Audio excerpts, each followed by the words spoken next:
शुभ नामे जागे, तव शुभ आशीष मांगे, गाहे तव जय गाथा।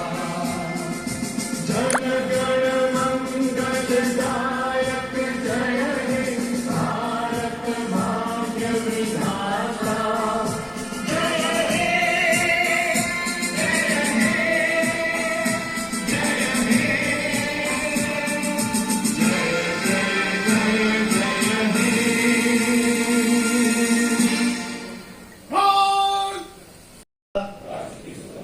एवं अखंडता सुरक्षित रखने तथा उसे सुदृढ़ बनाने के लिए निष्ठापूर्वक कार्य करूंगा।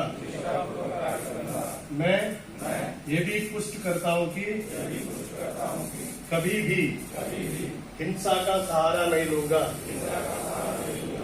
वर्ग, भाषा और क्षेत्र से संबंधित मतभेदों और विवादों या अन्य राजनैतिक अथवा आर्थिक समस्याओं का समाधान शांति तथा संवैधानिक तरीके से करूंगा।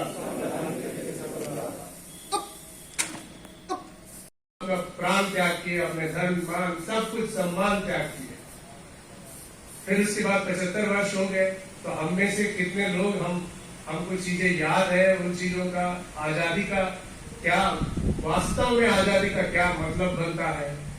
हम वर्दीधारी लोग इस आजादी के रक्षक के रूप में यहाँ खड़े हैं, तो हम कैसे नागरिकों को ये आजादी का अमृत फल दिलाया जा सकता है, ये हमको विचार करना है। कोई बड़ी बात नहीं है। 3 ही प्रकार की चीजें होती है कि बहुत सरल चीज है, लेकिन हम लोग अगर देखा जाए तो 3 चीज है। एक व्यक्ति है, दूसरा व्यक्ति का एक छोटा सा परिवार है, तीसरा समाज है। समाज का कहीं कोई बहुत बड़ा अस्तित्व है ही नहीं। अगर आप देखेंगे तो समाज कोई खड़ा कहीं नहीं है। ये जो परिवारों का समूह ही समाज है, चाहे उसको आप देश कहिए, राष्ट्र कहिए, विश्व कहिए, कुछ भी कहिए, लेकिन उसका कहीं कोई ऐसे एक रूपता नहीं है। एक रूपता 2 ही चीजों का है, एक व्यक्ति और उनके परिवार। और सारे जितने भी चीजें व्यक्ति या खुद के लिए करता है या परिवार के लिए करता है।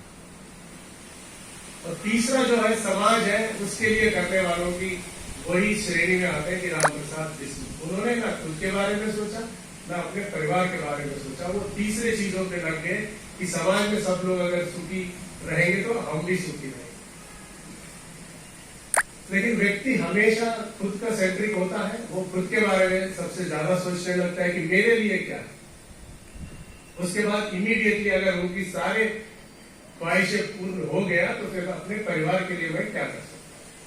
और तीसरा जो समाज, या उसको मैंने कहा कि समाज है, तो अब एक और अर्थ निकालने लगे लोग अपने समाज, कि अपने बिरादरी का एक समाज, अपने वर्ग का एक समाज, अपने भाषा का एक समाज।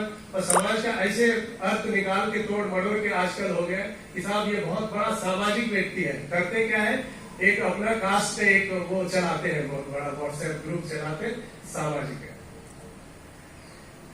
अपने जाति, अपने धर्म, अपने बिरादरी, खुद और खुद के फैमिली के ऊपर उठने का कोई प्रयास लोग करते नहीं है, क्योंकि लोगों को लगता है कि आजादी इसीलिए मिली है, चाहे पुलिस में हो, सिविल एडमिनिस्ट्रेशन में हो, कहीं भी हो। वर्दी भी एक अलंकार है।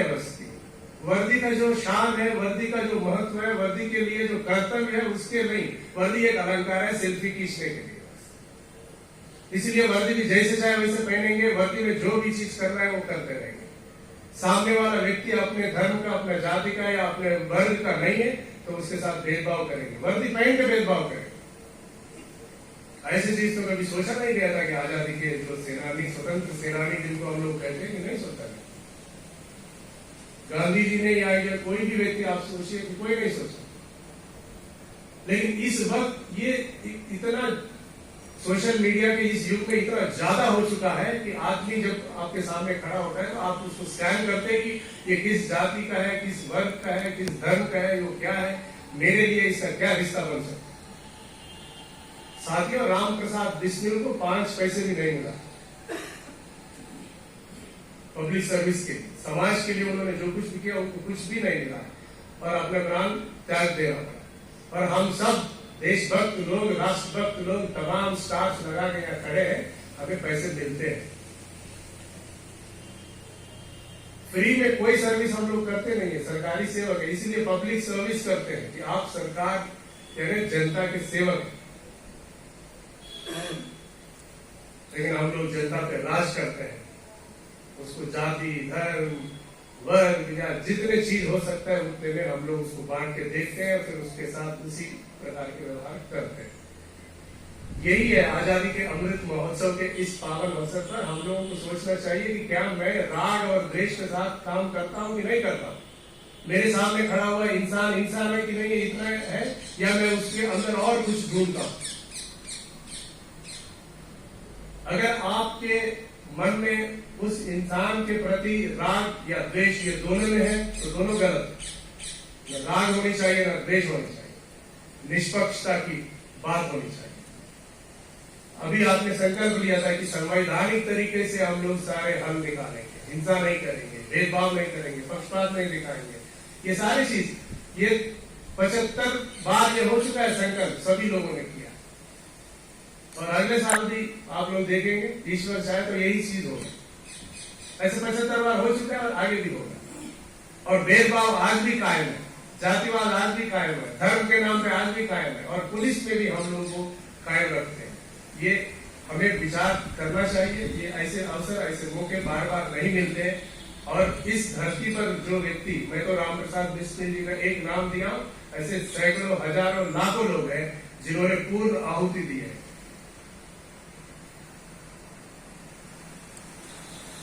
वो सारी चीज हम लोगों को आज याद करना है और यही संकल्प लेना है कि चाहे कुछ भी हो। इस हमें लगता है कि हम देखिए यहाँ बहुत छोटा सा यूनिट है, हम क्या करेंगे, बड़े बड़े ऐसे कुछ नहीं होता है। बड़ा तंत्र में हर एक व्यक्ति बहुत महत्वपूर्ण होता है। एक एक बिंदु सागर जैसे बनते हैं, वैसे एक एक व्यक्ति से ही सिस्टम चलता है। जहां आप है, जो काम आपको सौंपा गया उसको करिए बस। आप कुछ भी ये नहीं, आप कोई काम बड़ा नहीं होता है, कोई काम छोटा नहीं होता है। देखिए ये कितना सुंदर सजाया है लोगों ने, कितना मेहनत किया होगा ये सजाने वाले। हर व्यक्ति के सजावट के बाद ये नजारा देखने को मिल रहा है। पत्रकार बंधु फोटो ले रहे हैं, हमारे लोग फोटो ले रहे हैं। तो किसी चीज को आप नकार नहीं सकते पूरे सिस्टम। और सरकारी तंत्र में ऊपर से नीचे तक सब लोग समान हैं, अपने अपने दायित्व है, जिम्मेदारी है, वो निभा रहे हैं। मेरी अपनी जिम्मेदारी है, आपकी अपनी जिम्मेदारी। कोई बड़ा नहीं, कोई छोटा नहीं। जिम्मेदारी बड़ा हो सकता है, सीखता है। आदमी का भी बड़ा छोटा नहीं होता है, लेकिन हम लोग आदमी को बड़ा कर देते हैं। ऐसा कुछ नहीं है। अगर कोई ज्यादा जिम्मेदारी निभा रहे हैं तो वो ज्यादा महत्वपूर्ण इसलिए कि उसकी जिम्मेदारी खुदा बड़ा है। आदमी कोई बड़ा नहीं होता है। ये चीज हम सभी लोगों को 5 मिनट 10 मिनट आज हम लोग ये बात इसलिए कर रहा हूं मैं, हमें सोचना है। अगर आजादी के 100वें साल जब हम लोग मनाएंगे, 100 ईयर्स ऑफ इंडियन इंडिपेंडेंस, उसमें पढ़ के सुनाता हूं।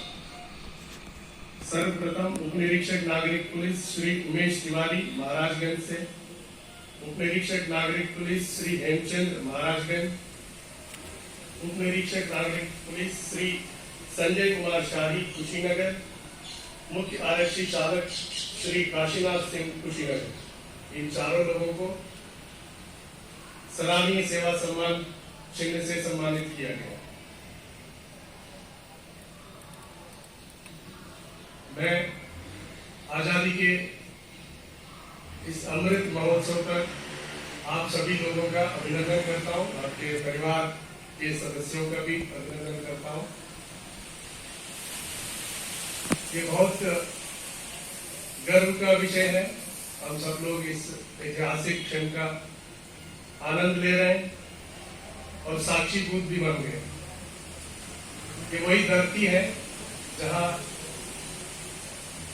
आजादी के लड़ाई के दौरान राम प्रसाद बिस्मिल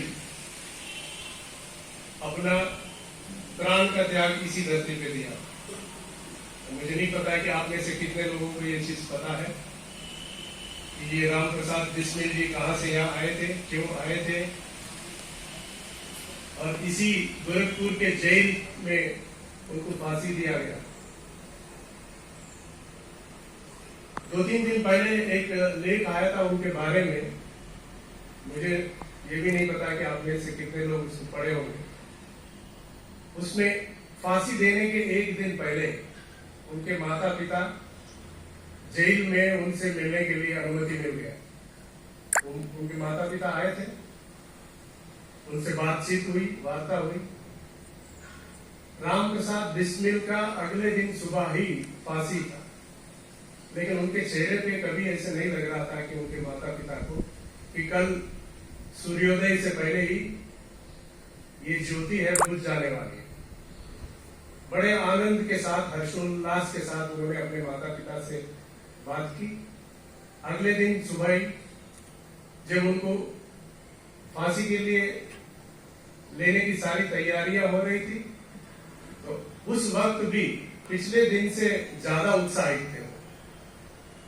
उनके चेहरे पे एक अलग चमक, जो फांसी देने वालों को भी, जेल में जो वहां लोग डॉक्टर थे, मैजिस्ट्रेट थे, सबको भी आश्चर्य हो रहा कि ये इंसान क्या है, ये इतने कम उम्र में 30 साल के भी नहीं, और अभी थोड़े क्षणों में ही उनका प्राण जाने वाले हैं। तो इतना आनंद के साथ अपने चेहरे में ये क्या संदेश देना चाह रहे, वो देखिए कि आज का वीरों के बारे में हम लोग एक बार देखें। उनको ये कुछ भी नहीं पता था कि देश आजाद होगा कि नहीं होगा, आजादी के बाद क्या होगा, अंग्रेजों के हुकूमत यहां से चले जाने के बाद भारत में क्या परिस्थिति बनेंगे, और भारतीय पुलिस का क्या स्थिति होगी, भारतीय पुलिस का भारतवासियों के साथ कैसे बर्ताव रहेगा, ये सारी चीज प्रश्न